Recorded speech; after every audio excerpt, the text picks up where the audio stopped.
The World Health Organization now says there's a possibility, a potential risk. Radiation from cell phones could cause cancer. Turns out participants in the study who used a cell phone for 10 years or more had doubled the rate of brain glioma, a type of tumor.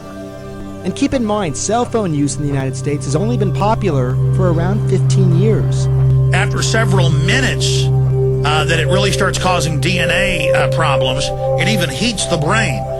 What microwave radiation does, in the most simplistic term, is very similar to what happens to your food. When you put your food in a microwave oven, it's essentially cooking the brain.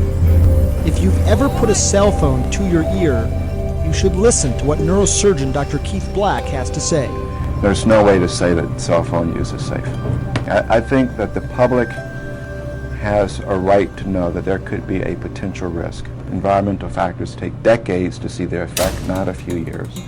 So if it may take decades to get a clearer answer, what can we say about cell phone safety now?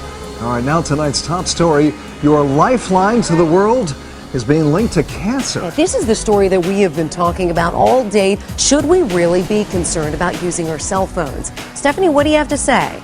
Well, Cherie, Jack, we've all wondered if our cell phones are passing radiation through our bodies. And tonight, the doctors we talked to confirm there's enough evidence. This is well recognized now as a possible risk to cancer. So the most vulnerable age group are going to be children, and more kids are using these cell phones. Tu showed us his computer model, which shows us how much radio frequency children can absorb. It's enough for Tu to realize consumers should be alerted and aware. In children, their skull is thinner, their scalp is thinner, so the microwave radiation can penetrate deeper into the brain of children and young adults. And their cells are dividing at a much faster rate, so the impact of the microwave radiation can be much larger. And here's something else that might surprise you. The cell manufacturers themselves actually advise against putting the cell phone right next to your head or really anywhere in your body. Dr. Keith Black has been talking about this longer than many, but the voices joining him are becoming louder and more prominent. The city of San Francisco pushed for radiation warning labels on cell phones. The head of a prominent cancer research institute sent a memo to all employees urging them to limit cell phone use because of possible risk of cancer. And the European Environmental Agency has pushed for more studies, saying cell phones could be as big a public health risk as smoking, asbestos, and leaded gasoline. More than 2/3 of Americans have cell phones, but there's long been a question: does heavy cell phone use hurt human health?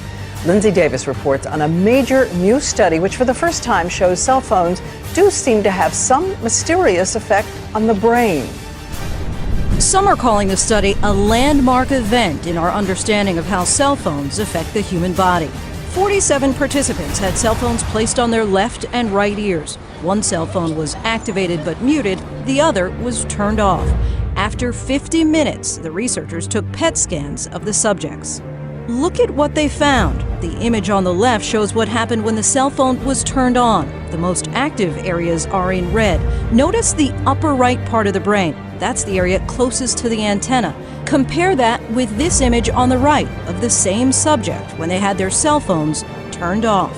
A committee composed of scientists from 14 different countries working for the World Health Organization concluded that exposure to cell phone radiation is a possible carcinogen because what the cell phones do is emit a radio frequency magnetic field which interacts with your own biological signaling system to cause this increase.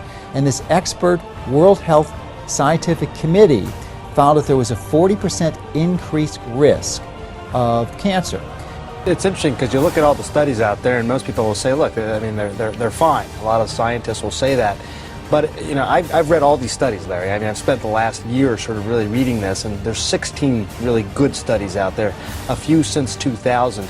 Most of them, if you really dissect it down, they really only follow the patients along for just a few years. And, you know, people use their cell phones for years and years, and kids start using them. They're going to use them their whole lifetime.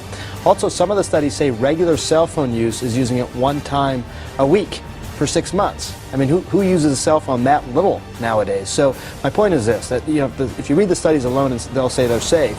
But if you start to say, well, look, wait a second, how about if it's 10 years? How about it's 20, 30, 40 years? We don't know yet. We don't know. And if you use your phone all the time, like people in the news business, they have a cell phone to the ear all the time. Is that really safe?